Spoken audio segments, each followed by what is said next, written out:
Alright, cool. Hey, thanks for coming out. My name's Adam Todd. I'm the branch manager here. I really appreciate everyone coming out, not just today, but for the other sessions as well. I know this is the third out of three. Kathy and her team, Craig and everyone have done an awesome job setting this up and putting this together and everything. So, I don't know, clap for you guys. Anyway, Kathy's nice enough to let me take a moment here before we start to just tell you about a few things that are going on with the library. On September 29th, there's an illustrator named Kendra Johnson who's going to be speaking at this is our 43rd annual Mary McFadden Memorial Lecture. So, all these people around here, these are all previous speakers, and so he's the next one. And this is at the Madam Walker Theater. It's free if you want to go. You do need tickets though, so it's a ticketed event, but it's free. So I put all of this stuff I'm going to talk about. I set some flyers back there for you if you want.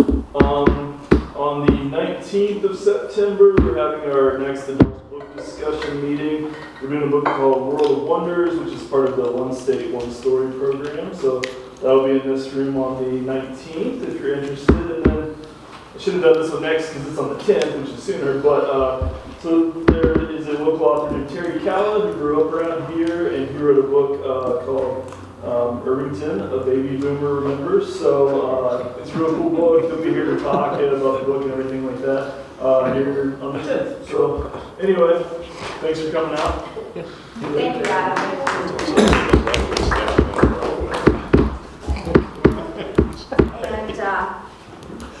I'll do a little housekeeping here. If anyone needs a restroom, it's just right here across the hall. We do ask that you silence your phones if you would, please. And then Dennis Slaughter, he attends Downey Avenue, and he's just got a little presentation for you also. So would you up here, Dennis, please? As quickly as I can. I'm not an author, but I am promoting a book, facilitating a book study. We've done this once already in July. It's called Common Ground, Talking About Gun Violence in America, written by a pastor from Pennsylvania who, as a child, was at Sandy Hook Elementary School in Newtown. His cousin was actually present the day that the massacre happened. I've seen him speak several times. I think it's a very good, balanced book study. We're going to do that on 4 Wednesdays in September. And I've got some books here. I'm going to stay through the whole program. Also, there's e-readers out there for that option. First 4 sessions, we had 8 total folks participating. I learned a lot about trying to move it through in a timely way, but also to be sure people, with all our different views about guns, are respected and can be heard. So I'll stay. If you want to see me later, I want to hear these folks. So. Thank you, Dennis. And Erica, if you would, please. I get to introduce the main event. Yes. Right. This is our panel of housing expert and advocates. And some of you may have seen them today. Well, at least 3 of the 4 came down the avenue of, what, was it November?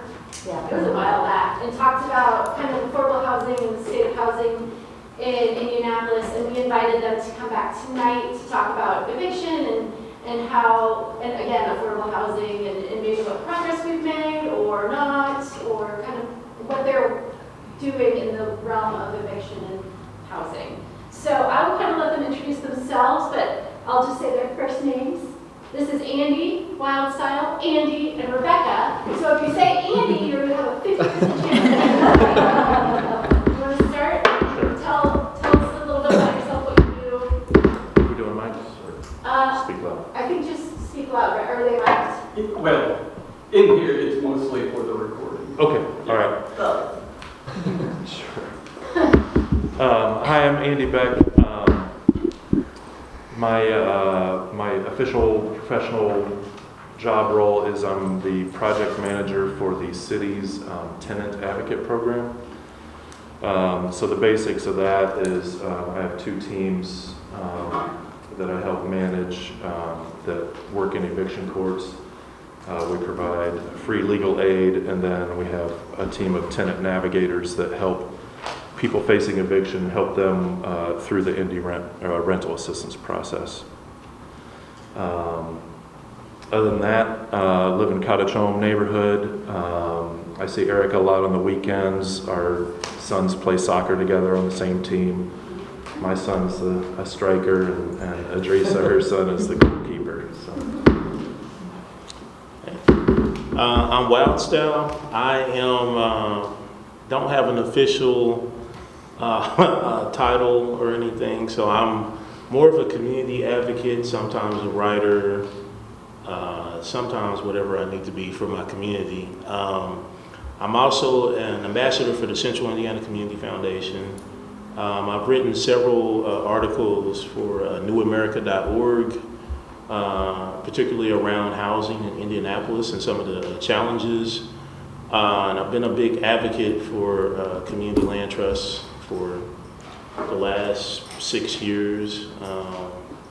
And I'm very happy to see that Kepler Institute is getting one off the ground now, and hoping that we can also do some, preserve some affordable housing in Riverside, which is the general neighborhood I live in, Riverside Northwest area.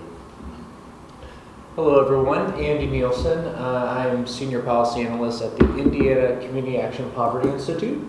We are a program of the Indiana Community Action Association. So if you've heard of Community Action, which was developed during the Johnson administration to address war on poverty, our state association has agencies across the state serving all 92 counties, providing tailored community-based approaches to solving poverty in those communities. But in my role, I am a researcher and an advocate, lobbyist at the state and federal level on a variety of issues, housing being one of them. And part of this role, I serve on the Hoosier Housing Needs Coalition, which is a statewide coalition of community advocates and service providers and government to address many of the issues that I know that you've read about and evicted and is probably top of mind. A big area of my focus is on producing more affordable housing, keeping housing affordable, providing opportunities for individuals to be housed, as well as probably some of the things you did read about in the book or that are unique to Indiana as it relates to our very fast and expedited eviction process. As Andy mentioned, through the great work he's doing with the city, we don't have right to counsel through the eviction process here in our state, and but looking forward to speaking more about this. Yeah. And my name is Rebecca Burfinger. I'm an attorney, professor, and journalist, so I do a variety of things. As far as the housing side of things, I am a mediator with the Fast Track Facilitation Program. It helps bring together landlords and tenants, but they have to volunteer to participate, both sides, which I will talk about a little bit, I'm sure, at some point tonight. And it's essentially helping them either find resources to help stay in their homes, but it was started as a way to help with folks that were having issues because of COVID, whether unemployment, underemployment, other reasons. Maybe they had to stay at home and couldn't afford childcare. There were other issues, of course, people were facing. So I'm not quite sure where it stands as far as like the statistics and everything with that, but I'm happy to talk about my personal experiences with that. I was just telling Andy right before we started, I have one landlord-tenant case very early on in my legal career, which wasn't that long ago, but that was enough for me to never go back into small claims court in that arena because it is just, it's interesting. I'll leave it at that. So, but yeah, and I live in Irvington. I actually live like a mile from here, and I should have walked, but it was raining, so. Likewise.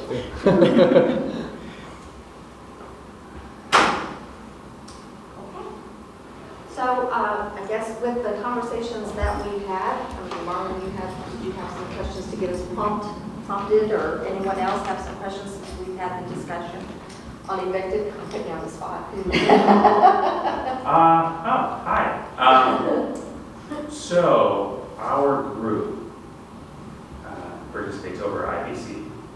Most of us are either residents or in the space, but I guess the top of mind question for me would be, what are your thoughts about the recently not passed legislation that failed to equate tenant rights with landlord rights? That's a big question. So if you want me to be specific, or if you have a specific space where you're like, what legislation? I can go there, but I didn't go there. I'm a what legislation person? I think it's SB 230. 2:30. 250. Oh. Is it 256? Are you talking about the one from this past session or the session before? The one that was, that the legislature overrode the governor's veto?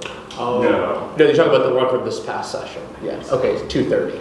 Would you Yeah, yeah, this- first explain what that? Oh, yeah, sorry. So, Yeah, so Senate, 230, explain, and I can take it. Yeah, so Senate Bill 230, introduced by an Indianapolis-based state senator, Senator Kendra, I believe, yeah. So that would have created habitability standards to be on the table for, or the landlords had to meet those. So one of the big pieces of that legislation that we were advocating for was the ability for tenants to deduct any needed repairs in that there's a list of what's considered allowable to exclude those from the rents to provide those to the tenants or provide those to the landlords. Our opinion is that's the best safeguard that you can provide to tenants to ensure that basic human needs are met, and I think that was it Lakeside Point?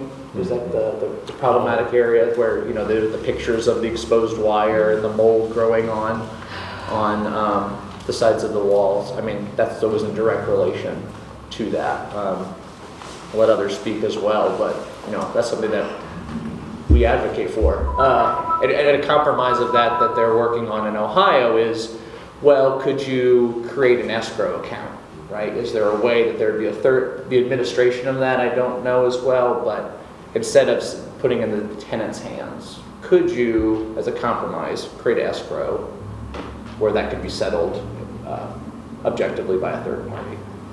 so if I recall correctly, it was proposed, Yeah. but did not become a thing. Yeah, it was the famous, it became a summer study committee Yes. assignment, which means that it's out to pasture. I know that Senator Kendra is still very committed to that issue, and so are other members of the General Assembly. But yeah, right now it's on what's next. So, I mean, my position, I'm a pragmatist, so while I appreciate it and I think that they need to keep pushing bills like this every time the state legislature is in session, I also know that it's not going to go anywhere in the current climate. It's simply because people are just making money hand over fist, and nobody wants accountability when you're making money hand over fist. Basically, that they have tenants at their mercy, and if you give them a mechanism that allows them to hold you accountable, then that's going to cut into your profits eventually. And that's not what they want. You have the apartment association that, from my research, has advocated tirelessly for nearly 100 years to make sure that there is no accountability for landlords in Indiana.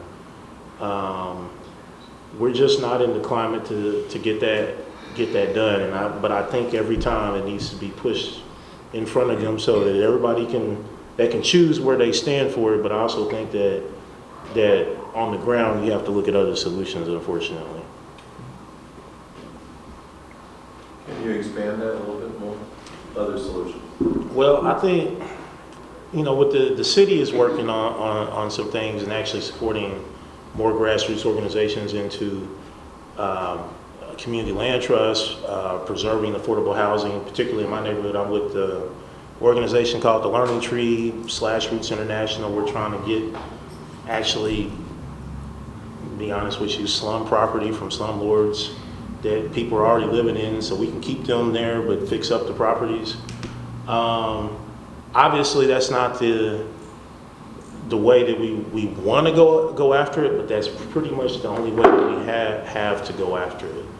I think we can argue about the ills of a capitalist society, but when you have more housing that is actually up to standard and that's affordable, it actually puts leverage on the bad actors, the bad landlords, to be better, because people now have a choice to to leave their properties. Because right now, that people don't have a choice. I've unfortunately been having to help people apartment shop in my neighborhood because Riverside is being gentrified, and it's horrible. It's not just that the application fees are expensive. You know, they're $50, $75, $150. But it's also because since there is no registry, since there is nothing that's allowable really from city government, you know, allowable from the state for city government to regulate anybody, the people don't know if they're paying these application fees. They don't know if the people even own these houses or the apartments or have the authority to rent them. There are people getting scammed all the time. So it's really a nightmare out there, but that's from the pragmatic part. It needs to be handled at the state level, and honestly, because we have multinational corporations buying up all the affordable housing, it really ought to be handled at a federal level as well. But you know, on the ground, you can't depend on them. I'd share Wildstyle's pessimism for state policy movement. Agree that I'm very happy that Senator Kador is putting forth a kind of a bare minimum of human rights. He's trying. You know, there's a pretty low bar, and pushing for minor improvements might get a couple through. But yeah, I'm pessimistic that the state legislature or the governor's office will help renters or low-income renters anytime in my lifetime. Yeah, it's pretty crucial for, I think, the city to fund projects to create permanently affordable rentals for very low-income folks. So I encourage the city to, whenever I can, to take the scarce housing subsidies that we do have locally and focus on low-income renters as opposed to creating home ownership opportunities for middle class. I think there's this much funding in a bucket, so I would encourage folks to focus on the folks that are experiencing the crisis the worst. And I would just add, as somebody who's, like I said, I have one case in the system, tenants can make those claims already that they have inhabitable housing, but they're already at a disadvantage at that point because, yeah, where are you going to go? Like, and how are you going to afford those fixes, even if you can say, okay, well, I'm going to do what I need to do, but are they going to have those funds available to even make repairs or put them in escrow for instead of paying rent or whatever it is? And what I have noticed is even tenants that want to do that and want to do the right thing, they don't understand the steps that need to be taken. Like, it needs to be in writing to the landlord, and ideally a certified letter. Well, who sends mail anymore? It might be in a text, which might be enough, but then if you have to end up in court, then already that mark is on your court record now. Like, if someone searches for you on my case, they're going to find eviction, even if it wasn't actually an eviction. And that is something that is a little bit of a bright spot, is that, I'm kind of going all over the place, I guess, but there's a little bit of a bright spot is there's a new law that just went into effect for anyone who's had an eviction dismissed, or if they went on appeal, or if there's no judgment against them, they can get that record sealed. And that's brand new. That only just started, I think, July 1st, it went into effect. So that's like the tiniest of tiny bright spots in all of this. But that means they had to go to court and either fight it. The court system had to take so long for them to even get into the court system to get heard. But in the meantime, if they're looking for new housing, that's always going to be there. I mean, that's the thing. It's like there are remedies, but they're not great. Like, they're not in the favor of the tenant at all. And someone mentioned the right to counsel issue earlier. Like, yeah, there's no right to counsel for tenants. But if you're a lawyer, if you're part of an LLC, you're required to have an attorney. So, and you're likely to get attorney fees. Like, it's likely baked into the lease that they're going to have if you as the tenant file a lawsuit against your landlord. I sat in, when I was a law student, I sat in on a legal aid meeting between them and a potential client. And he said, I didn't get my security deposit back. And he just showed them like pictures. Now, his evidence wasn't great. Like, who knows if he would have won or not. And that's what the lawyer basically told him. But the lawyer also looked at his lease and he said, well, it says in here, if you lose, you pay the attorney fees up to $500. So if whatever your rent is, you might lose that, you might lose security deposit, and now you're going to owe attorney fees, and you're going to owe interest potentially for what you owe on your judgment. I mean, so it's just like this whole system of one thing after another, and a lot of what I've heard, again, kind of going back to the court aspect of it, a lot of tenants like just don't go to court because they know they're going to lose, or they assume they're going to lose, and they're just like, I can't lose a day of work. I'm already struggling to find another place, or I'm couch surfing, or whatever my situation is. If I go to court, that's like a whole day of wages, even with the remote court, which I think a lot of them are back in person. I think it kind of depends on what the hearing is in the court itself, but I wish I knew more about that aspect of it, but that's something that that comes up often. So, I mean, so if you happen to be in that, and I don't even know what percentage it is, but if you happen to be in that percentage of people who can get your eviction sealed, maybe that is a tiny bright spot, tiny, yeah. but yeah, so it's like and that might be an argument being made against that bill is there's already things tenants can do, but okay, tenants don't know that they have the option. They don't know what to do, and by the time they're in that situation, it's probably so bad that they're not going to be able to make any repairs, and they're probably already on their way out the door, maybe already moved into a family member or friend's house because it's just not livable anymore. So anyway, that's my whole rant about that. I have a question. You say the tenants have a right to do that, but how do they know they have the right to do that since they can't get canceled? Well, that's a good question.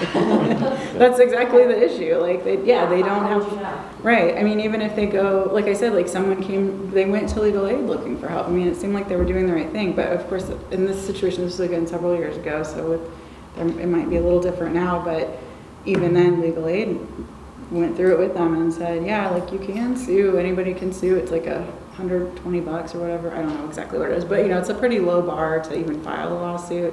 Well, that might be something you have to pay as the tenant too if you lose your case, is the filing fees. I mean, there's just like one thing after the other. But yeah, you're right. Like, how are they going to know?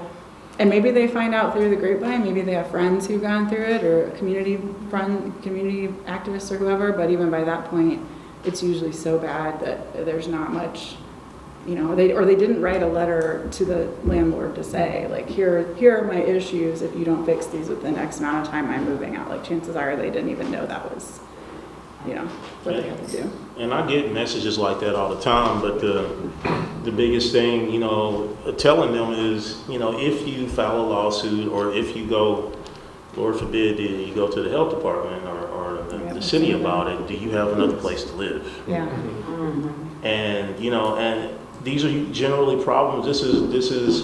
These are generally problems localized around low-income people, because landlords, when they know landlords aren't going to do this to a high-powered attorney that's paying $2,000 in rent, that they know they're going to get sued. They're going to end up in the Indy Star, or the WRTV6 and all of this stuff, and then the person will simply just go rent an Airbnb and keep suing them, and they're going to be in trouble. But when you do this with low-income people, they know there's not many places they can go. If they don't have another place to go live, who are you going to tell?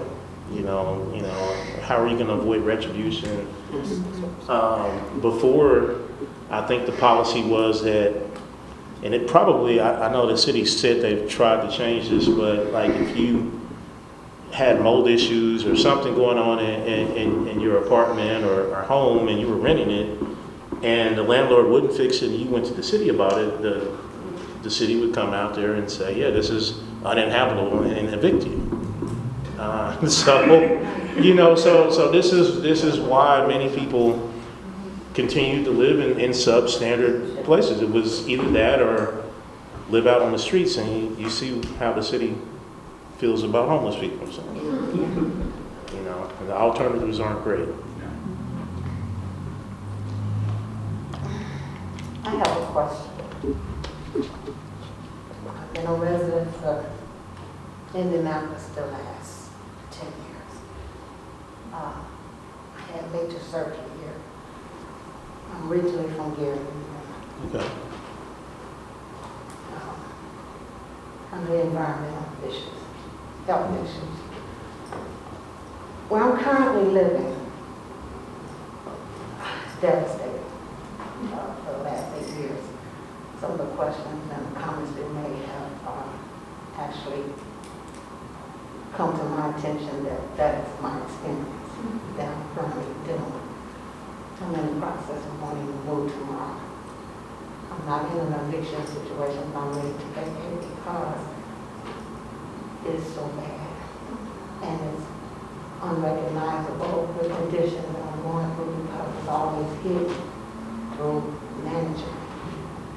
How do you protect senior citizens, residents who are living low income to moderate rates? How do you handle that? Because my process was ongoing through health department, police reports, doctor's reports, and still no one heard me.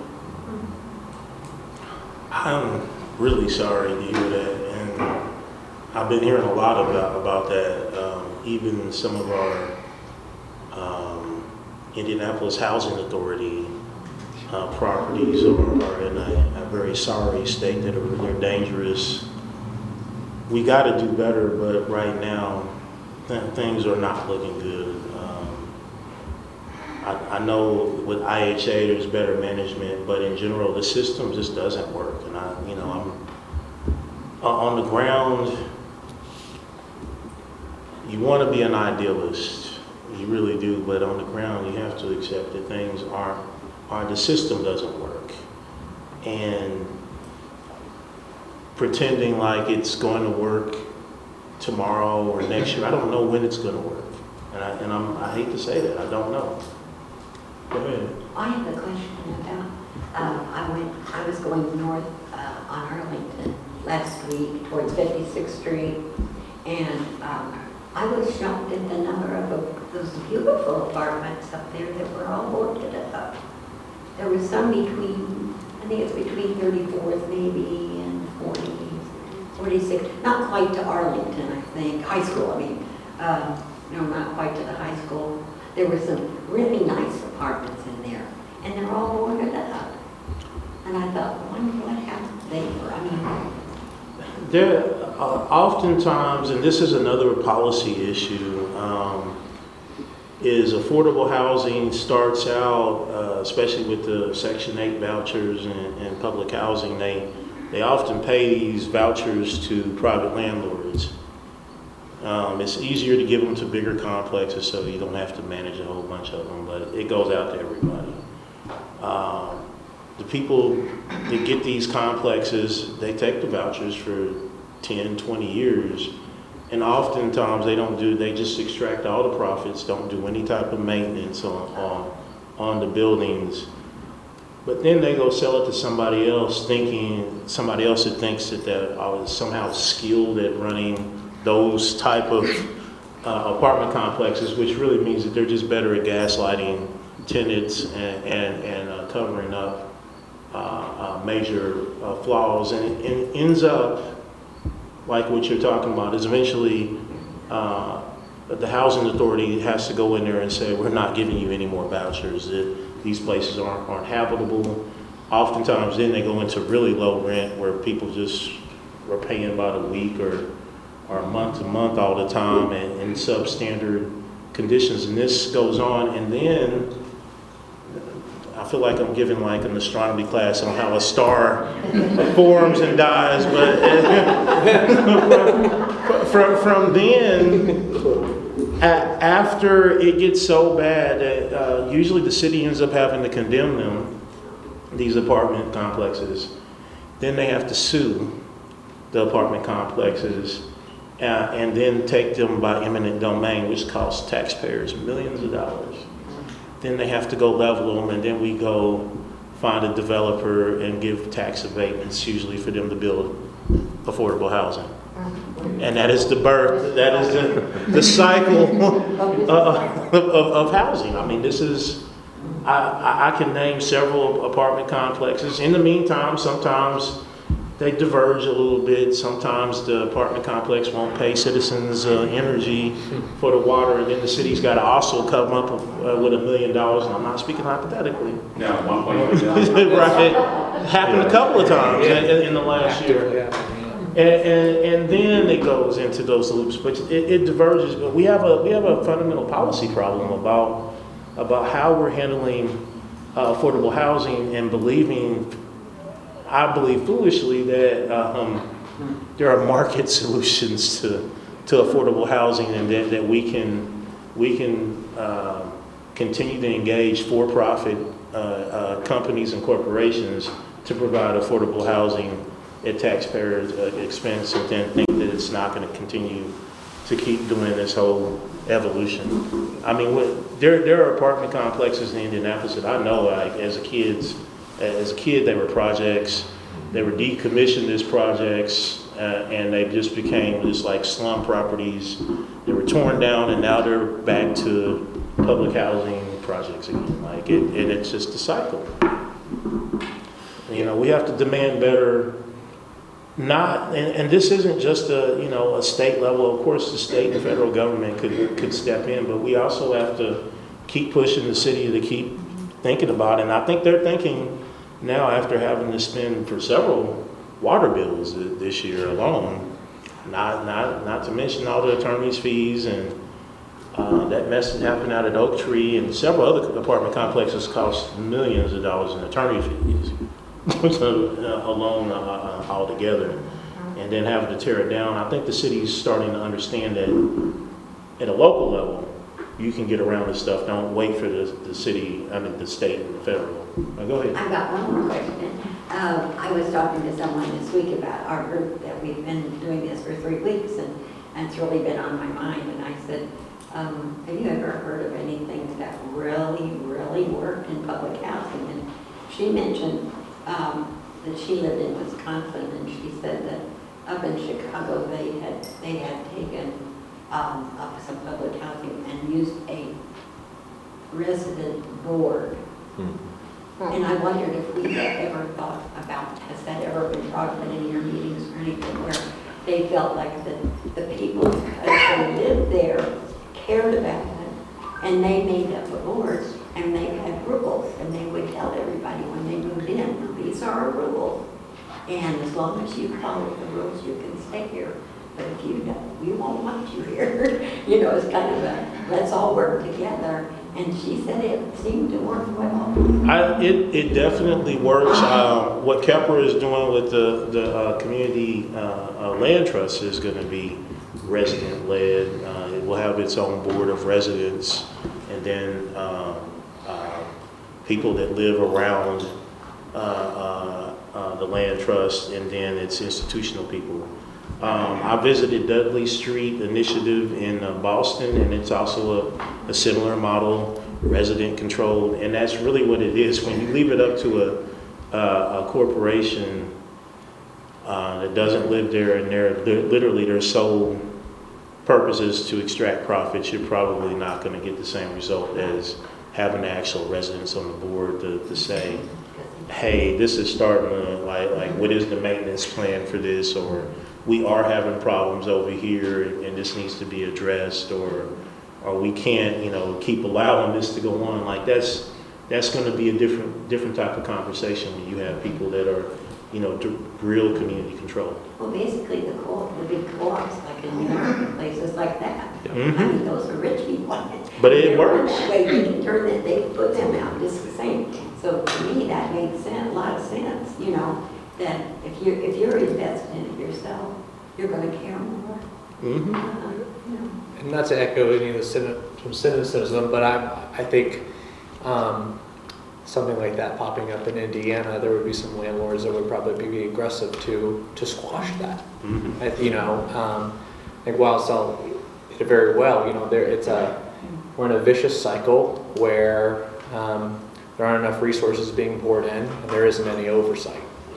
I think that's a big that's a missing piece of government in a lot of ways, is oversight. We're unique in Marion County, Indianapolis, that a lot of our housing dollars that we do receive come straight to us. So we don't have to go through the state to get the money. So when we receive our housing choice vouchers or our project-based rental assistance, these are all federal government funded programs, that those dollars come to us. We're an entitlement city, and so that allows maximum flexibility for us as a city.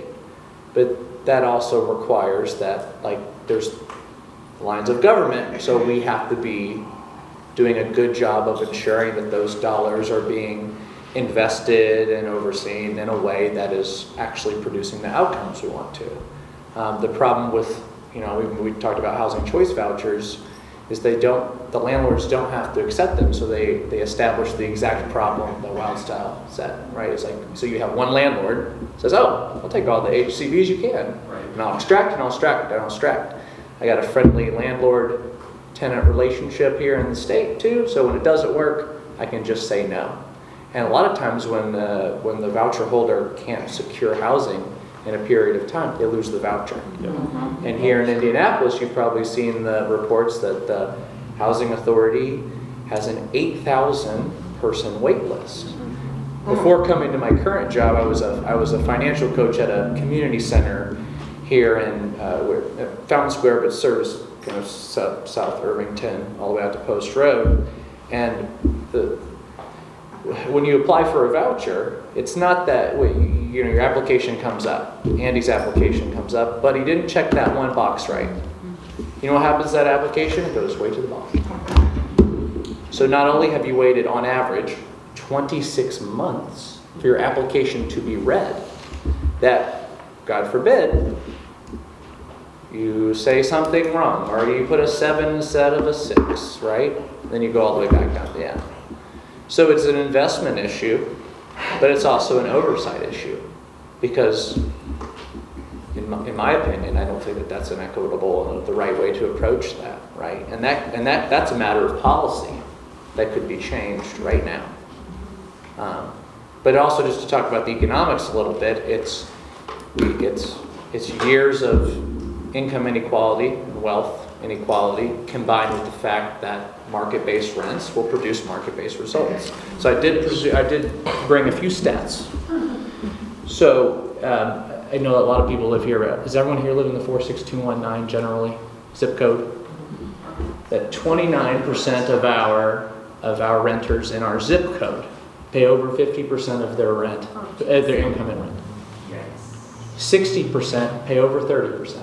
And just so you know, 30% is, anything above 30% is considered unaffordable. So I encourage all of you to go home tonight and kind of do your own little math, figure out what your housing burden is. And you probably, I know that is mentioned a lot in the book you just read, right? That you have a family who maybe has one earner and someone else on SSI, right? So they're bringing in $1,600 a month, and they pay $1,100 in rent for a 2-bedroom. So they have $500, right? And then we know if they start working a little bit more, they lose SNAP benefits, they lose TANF, probably losing the voucher, right? We call that the cliff effect. That's a very real thing too. So the economics that are governing what is going on as well, outside of the fact that you're in a hostile consumer protection network, or environment, it further complicates it. And so I think that what we can be doing, and what some other cities are doing across the country, is we can establish a housing first policy. And that housing isn't earned. Housing's a right.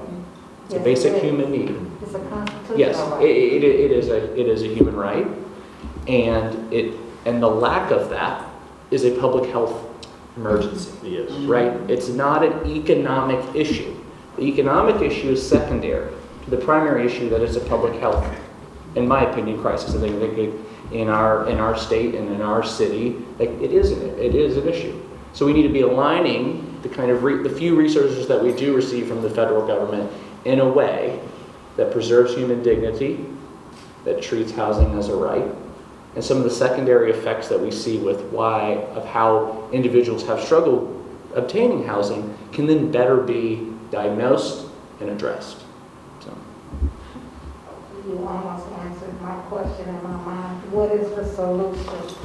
And the first thing is, it is a HUD right for housing, whether it's public housing or just private sector or affordable housing. And we have forgotten that. Again, it's been the loophole of economics. Mm-hmm. And we need to revert back to the right to have housing across the board. I want to get you all's phone number because I'm at a crucial stage right now, and I don't want to really discuss it here, of course. But I'm at a point that I got to make a decision, and it deals with my health as well as having somewhere to live. I'm stepping outside the door, not knowing which way I want to go, and I shouldn't have to do that. I'm being forced, and I need each and every one of your phone numbers because I was invited here not knowing that it was going to be about eviction, but it's an eviction issue. This is a friend of mine that I have known for 8 years or long. Well, no, 20-some years, but we haven't seen each other. We haven't seen each other in 8 years. And today is the first time we've reconnected, and this meeting was very important. And I thank you for just hearing me out, each and every one of you. But I'm a advocate from way back. Housing is just the whole 9 yards. I can help play a major role in some solutions, but right now I just want to kind of get back into understanding again. How do we change this cycle? Because it's not just here in Indiana. It's all across the nation. And we got veterans that are homeless outside of just the public factor. And we need to change that. I really appreciate it. Thank you for sharing.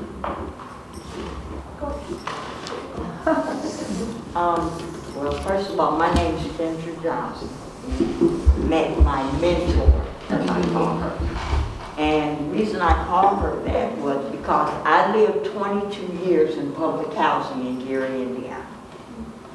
And your taxpayers' money sent me to HUD training in Dallas, Texas. And when I saw what the government wanted to do, I came back to Gary and tried to train my residents. Because the way I saw my public housing complex was like a mini city. Okay? So how do you run this? Second thing I did, I need to be writing a book really. The second thing I did was, how do people get into public housing? What causes them? Is it health? Is it the lack of education? Is it lack of employment? What? And we had a strong resident council. But unfortunately, when you have a strong resident council, you get to rubbing some people the very wrong way because they have their own personal agendas. This wonderful woman here found out about resident-owned business.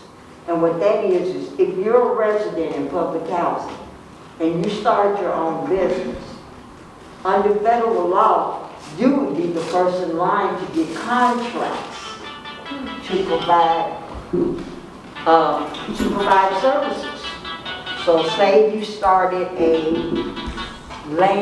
say you did landscaping, you'd be able to get a contract from the federal government to do the landscaping in your development. If you partnered with a minority-owned business where you had 60% and they had 40%, they'd automatically give you the contract. All that sounds great, but unfortunately, we had people that weren't happy with the idea of low-income people being self-sufficient. We were targeted by the police. There were some police officers that literally tried to set me up One day, a gentleman was going to a house next door. He had a record, and he was on something called a no trespass. In other words, you cannot come into this development. And if he got caught in any of the residents' developed homes, they got evicted. Well, I lived right in front of a parking lot. So he parked there, got out, went across my yard. I was not at home. I was taking my daughters to get ready for the May dance or for the prom. Monday morning, I get papers saying they're going to evict me. I didn't even know who this person was. And it started a process. But because of the fact I was an advocate, they did not want me back on the tenant council as president. And if you violate the lease, you cannot run until you go to court and prove your innocence. But, so I understand what you all are talking about. I know from 22 years of advocating for housing, for education, you know, I understand and see. And ironically, I just got hired to be a leasing agent. And one of the things that hurts me is we have a waiting list in our complex, and it's mixed. It's 40%, 60%, you know, the way that goes. So it's heart-wrenching when someone applies for a unit and they're over income. So now they've got to go on the waiting list and wait for a unit that they can afford, you know, that they can fit in. And I'm going to end on this. When HUD took over the Housing Authority in Gary, Indiana, we had been warned 20 years ago, it's so ironic because I was pregnant with my son, that HUD wanted to get out of the housing business. They didn't want to be property owners. They'd rather be managers. And they would start public-private partnership, which is what you're seeing now. We lost in Gary, Indiana, at least 500 units. I'm thinking about Dory, Miller, and Delaney. 1,500 and some units. Thank you. Today. Thank you. Today. So when they said they were going to get rid of our housing complex, I was blessed. I got a Section 8 voucher. They tried to redo the tenant council, but they were scared that somebody fixed it where it was null and void, the election and everything. But I didn't have a problem with them closing it. I just wanted to make sure all of my people had someplace to go. And so, I was going to go to another complex, and they said, Ms. Johnson, we're tearing that one down too. So, in Gary, Indiana, right now, there's a 4,000 voucher waiting list. But no, not enough units. So, I had to be on these people to make sure each and every one of my residents found a place to go. Whether it was staying in Gary, whether it was going to Kentucky or wherever, you know. And I joked and said I'd probably be the one to turn the light out, but they saw to it that didn't happen. But by the time I left, there were about 12 residents left. Now I'm thankful and grateful because I have my unit is 1 block away from here. And I love my apartment. It's definitely a step up from where I was. But the key thing, and we have good management, but the key thing is, and I hate to say it, trying to get some of the other residents to understand when you have a place, you've got to be responsible. You've got to follow the rules. You know, you can't just do any and everything. Or else, you know, like you said, housing authority will come in and say, place ain't no good. And then you're back to square one trying to find some place to go.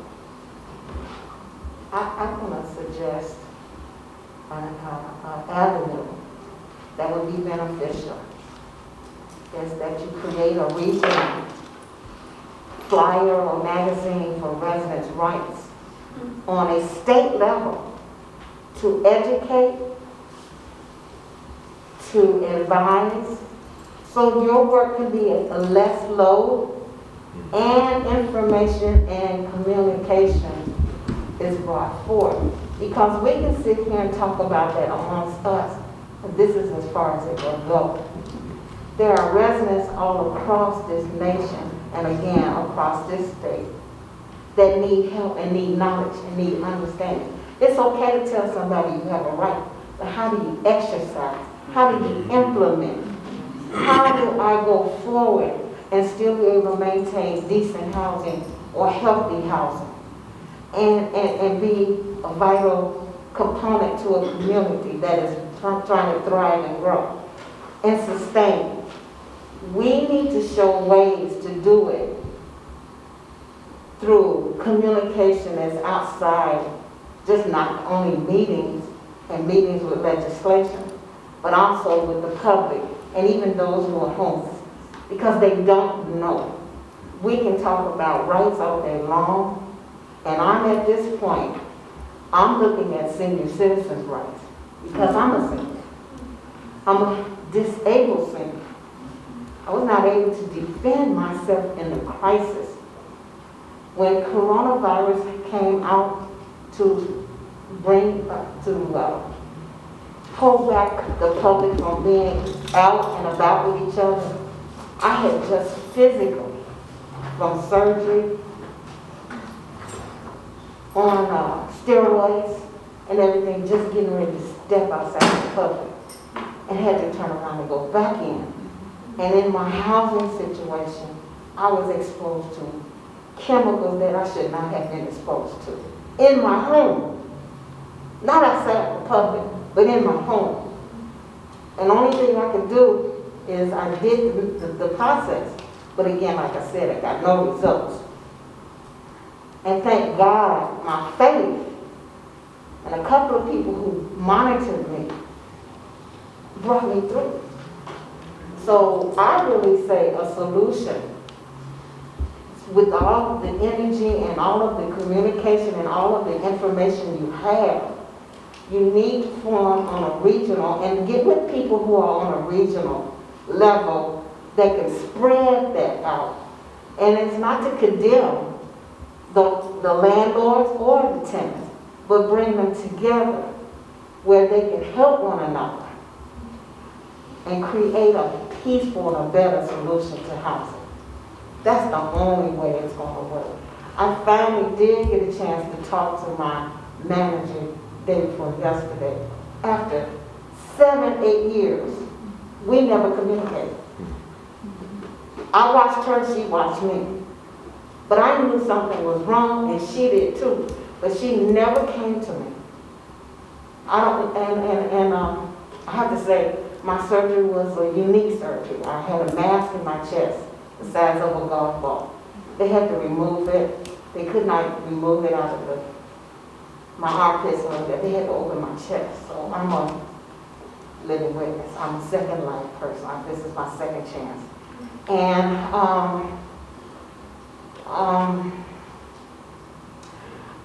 I moved into the unit not being a resident. I'm a new resident, but I moved in after my surgery. So everything happened to me as new, unknown, new person in the development, the whole night. But I can say there were some good things too that came out of it. So I just believe communication and how we develop that communication is going to be very vital for you all as well as it is for the rest of us. And I think you're going to find a way to do it. Craig, I'm actually going to put you on the spot here. There was a rabbi that I can't think of what his name was, and he was working on housing issues, and I just didn't know, I can't think of what his name is. You can't either. Aaron Spiegel. Aaron Spiegel, yeah. Yes. Are you familiar with his work, and are you working in conjunction with what he's doing on housing? And I've read this article quite a while while ago. So if you are familiar, can you kind of share what it is that he's doing, please? I don't have all the details. Okay, I might have brief details too, but I thought maybe you might be a little more current. No, I've just met with him a couple of times. Okay. Well, my understanding is he's working with folks, filling out the paperwork and getting things done correctly. Is that correct? So that they aren't running into these types of obstacles, and the community is helping folks with that burden of paperwork and getting things, the T's crossed and the I's dotted type of thing. Yeah, Is that what I recall? Yeah, that they're working especially with faith-based organizations and churches, and they're training people in those churches to sit down and make sure all of those boxes are checked correctly. So, yeah. Yeah, so I'm not informed enough to know the whole thing. I just, as you're talking, I'm kind of like, okay, there's a piece there, and I just wondered if you were also working in conjunction with his efforts, or if you were even familiar with it, so. Yeah, a little bit. Rabbi Spiegel's, I don't know if he's the chair or what kind of position with the Greater Indy Multi-Faith Network. So they've decided to take on evictions as kind of their main thrust here the last several months or year. Yeah, can I say real quick, thank you both for sharing your stories. Your stories and your history of leadership of communities and tenants is, in my opinion, the best way to move forward to fix the housing crisis. One of the things Wildstyle talked about was the community land trust, and that is property that's owned by a collective group and managed by a collective group, and managed and governed by lower income folks that understand how the world works, right? From your experiences, it's people like you. I'd love to trade places with you so that you could be up here with your experiences and your wisdom that you've learned and the. You said something about a collective group that's owned by a collective group. Mm-hmm. Who's the group? So that's what a land trust is a collective. Why don't we talk more about it? Because I think a lot of people here aren't familiar with it. Okay. Who's got the dollars there? Well, the city's got the dollars, and they've been paying it out. They're getting all these federal dollars, and they've been paying them out to private developers to develop affordable housing. Okay. The vouchers they pay out to private developers to house people.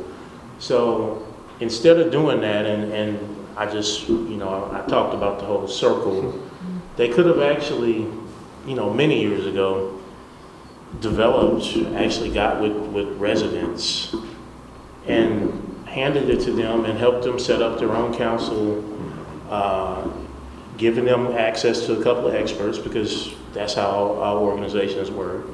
And give them access to experts, make sure that enough money's coming in for escrow for repairs, and give them a quality building or buildings. And you would probably not have this problem because it wouldn't be profit-driven deferred maintenance. We'll call it that, and that's what goes on. And that's why we end up here. A lot of people think it's always tenants tearing up properties and stuff like that.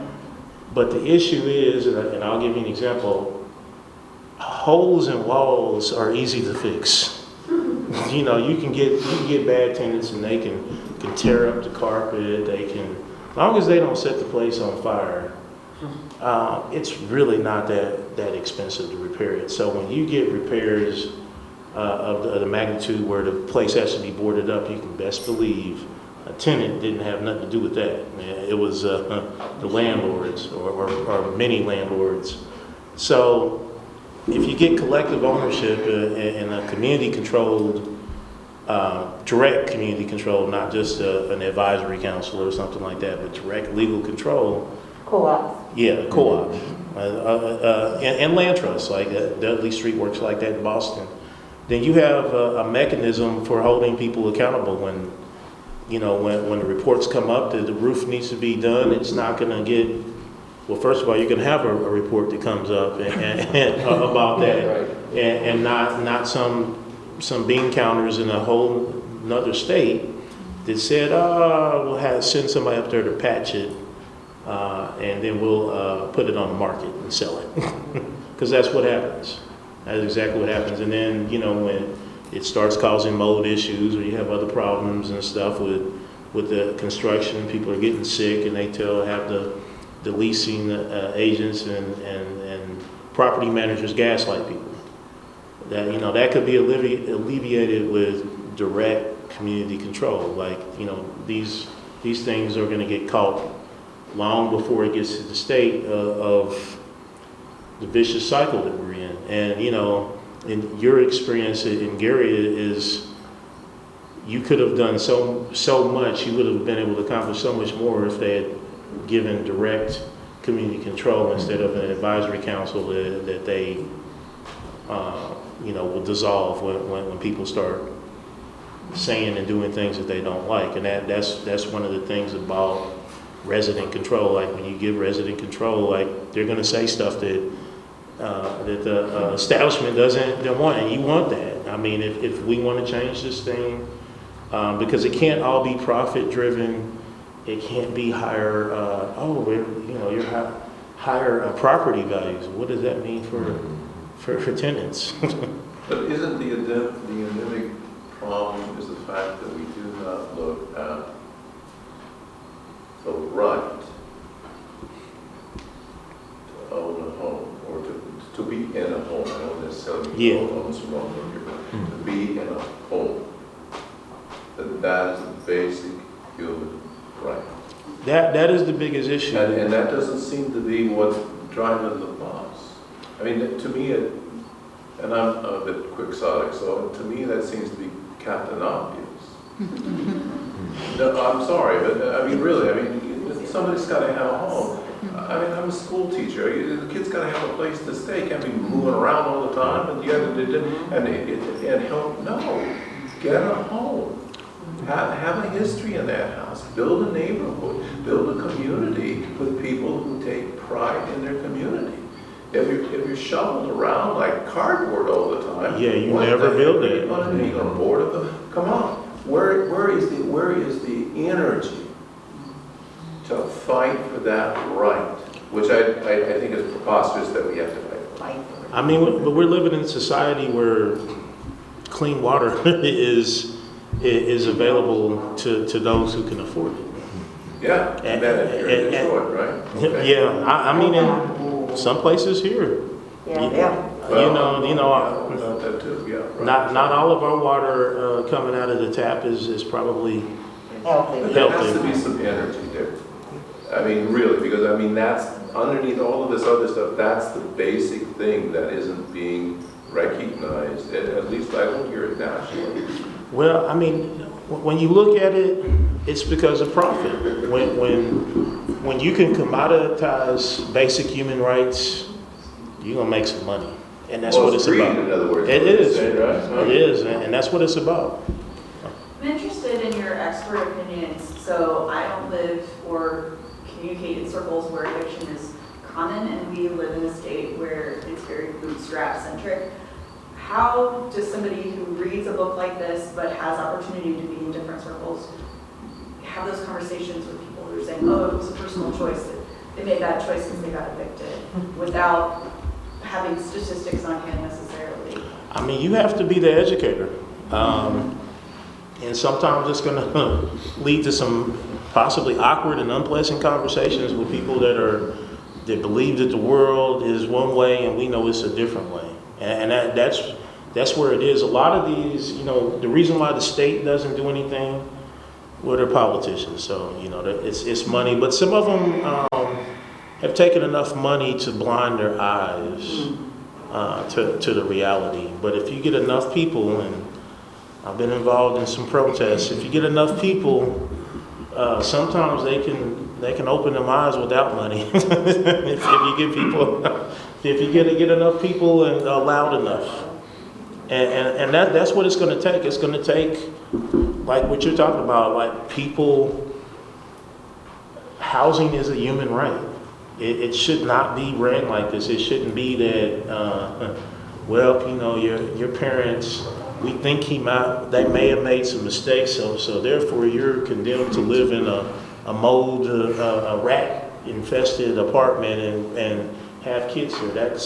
That makes no sense, but that is the reality. We don't, and even I have issues with a lot of the local nonprofits home ownership driven models, not because I don't believe in home ownership, but because statistically, particularly in my community, black community, home ownership statistics here are much lower than they were in 1968 when they outlawed redlining.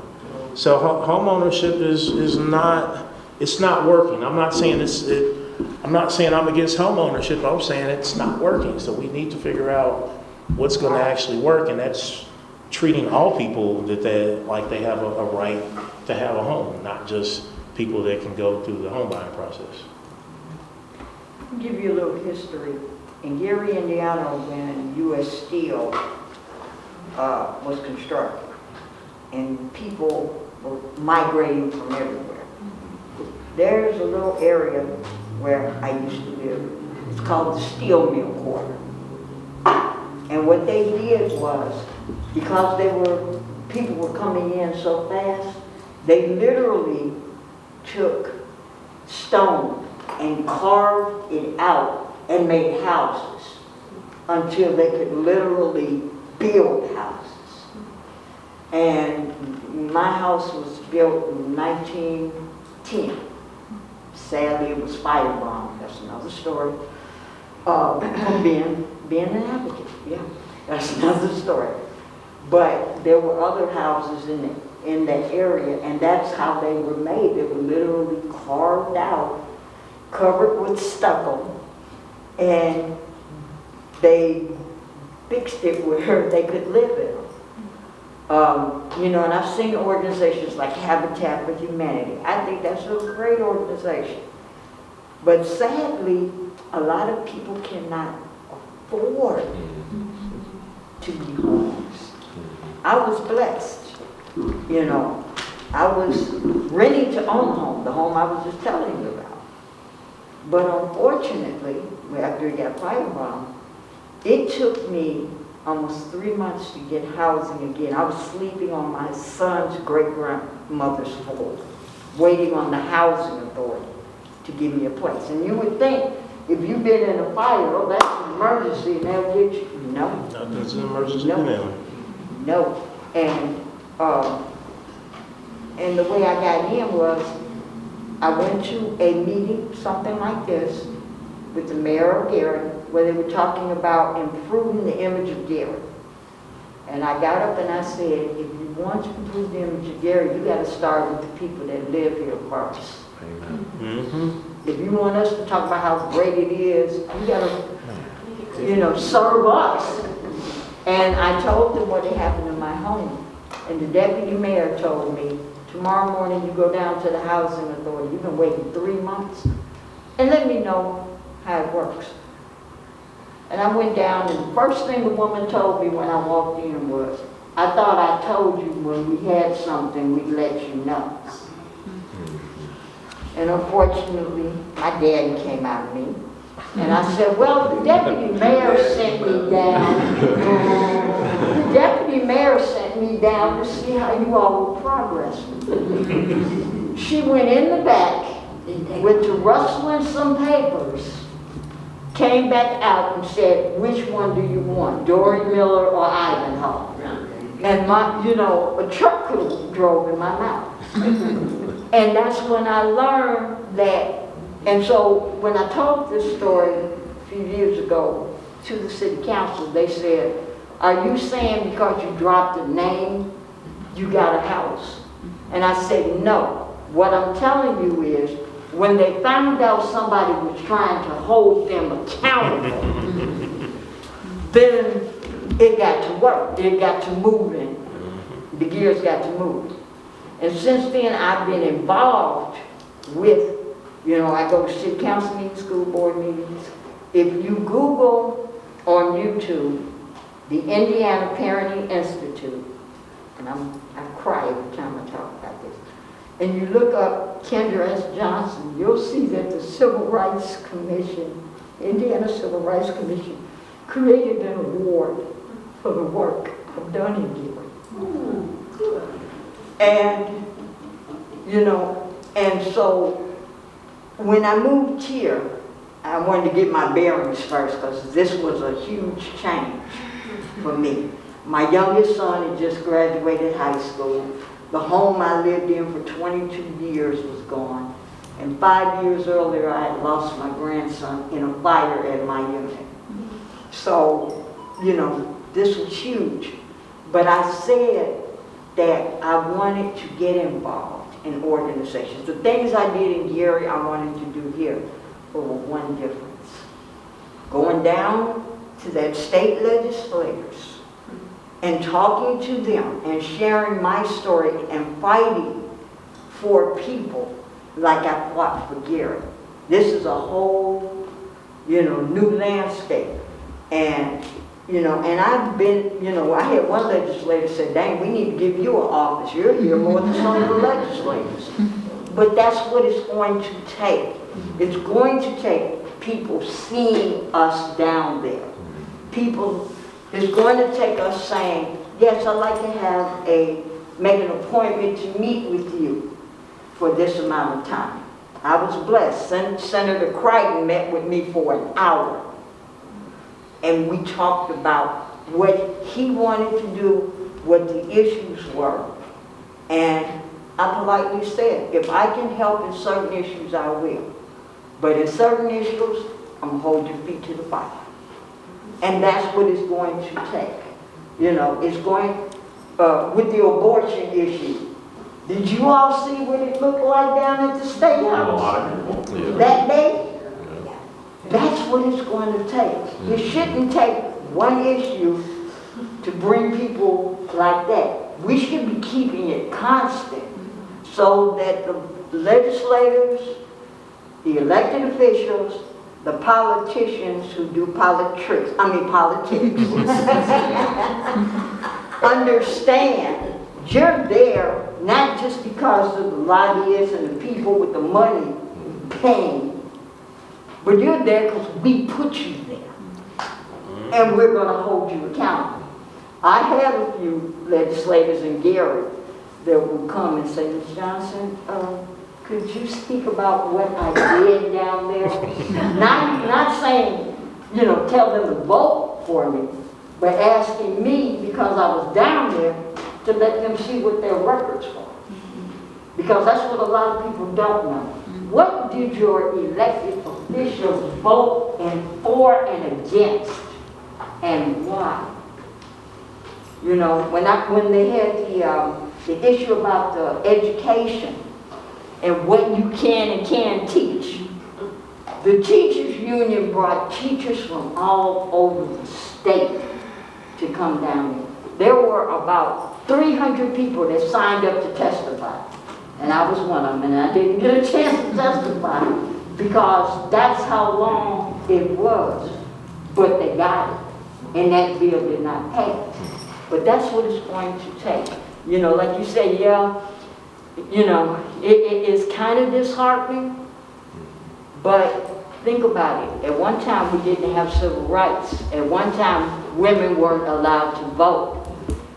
You know, there were a lot of things that weren't in effect, but now are. And if we're going to keep those things in effect, we're going to have to come together. We're going to have to work together. You know, you and I may disagree on a lot of things, but we can come together on this one thing. You know, and work with it from there. I'm sorry to have to interrupt you, but the library does close at 8 o'clock. So, I hate to interrupt, but did anyone else have a quick question before they sound the alarm and say that they're shutting the doors? I have one back here and one over here. I had two. You guys, when you introduced yourselves, you listed a bunch of agencies that I couldn't be more ignorant of. I'm just curious, are these city agencies? Are they nonprofit agencies? Who fund, each one of you, who funds what you're doing? And then my second question is, it's obvious from what you said, nothing's going to happen at the state level. So is there anything, if the city county council had a mind to, that they could do for tenant-landlord relationships and that? So. First question, so my day job's with the city, so paid by the city. I'm also active with Homes for All Indy. It's a local chapter of a national campaign. Whilst I was mentioned the Community Land Trust Project and Kepper Institute a couple of times. So with the city being able to do something, the state has preempted the city from being able to do a lot of things with to improve renters' rights. So the one thing the city's not preempted from doing is creating permanently affordable low-income rentals. The city could shift the annual fiscal budget and move $50 to $100 million away from IMPD and fund housing or something that would actually prevent crime would be an improvement. So I'm an ambassador for the Central Indiana Community Foundation, but I don't work for them. So essentially, everything else I do funds most of my activities. I will say that with Andy, I agree with Andy on that point. The city has so much leeway to do things, and they are getting better. Let me say that 100%. They are getting better, and they're thinking outside the box. But they do have to. Budgets are moral documents, and if we want this city to be less violent, we want people off the streets and in their homes with their families, we're gonna have to give them housing. And so, well, as simple as that. So, so it's gonna take all of us pressuring our city councilors, who I think we have more leverage on than probably any other politician, especially since they have an election next year.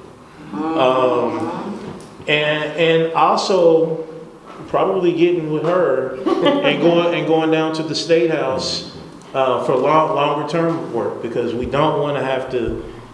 It is hard for the city to have to go try to clean up the state's mess, and that's what we're asking them to do to a certain extent. Is state gives no help, they don't care, and the city's got to do. I'm not going to say extra because they got away with doing about nothing for a while, but they're having to clean up a lot of the mess on their own. So we do need to get all the players working. I just want to leave some law that deals with housing rights. It's up under 42 CFR 1438, 42 CFR 1437, Fair Housing Act, up under 42 USC 1988, and you know the others. I just want to share that with you because that is your starting point. Yeah. Make that known. Housing is a right. It is a constitutional right. It is a HUD right. It's been in the books for years. We have not exercised it, and now it's time to exercise it and take it to the people who think it isn't a right. Educate them as well. And this is a beginning. Yeah. And Erica, did you have a point?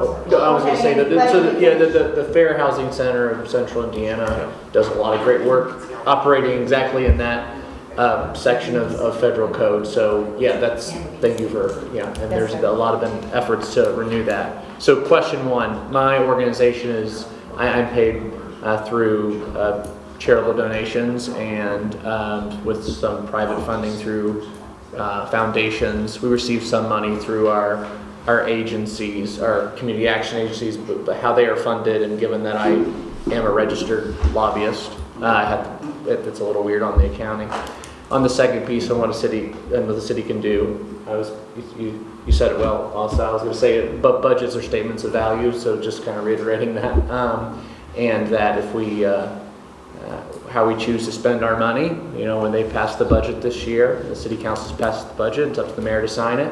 That will be a statement for how they want to use your dollars, our dollars, to operate a city and manage and provide services to 1 million people. So it's about ensuring that housing, again, is treated as a as a right and again as a public health issue. And I think as long as if we shift how we think of that being funded, I think that to answer your question, Mo, when you're having these conversations with those who may say, well, you're just probably saying some things that they shouldn't be saying, but that it's a value statement, and that as we approach it, we should be starting from a position of everyone should have housing. So you design the rules of the road to meet that. Because, for example, like right now, a lot of kind of new housing development projects are funded and administered through the economic development agency or engine of the city and not the public health engine for the city. So. The goal is to make money. Yeah. Right. Yeah. And I briefly mentioned I work with the fast track facilitation. That's just a program of the Indiana Supreme Court that they do, and it's like basically pro bono. It's very low paying for the attorneys that do it, but they have been trying to bring together landlords and tenants, and the issue is that it's all voluntary, who does it and who doesn't. So some landlords are all on board, and then when they hear more about it, they decide that that's not what they want to do. Some have already been having conversations with tenants. They're trying to keep them in their housing. It really varies case by case. And I don't have anything to add to what my fellow panelists have already said about your second question.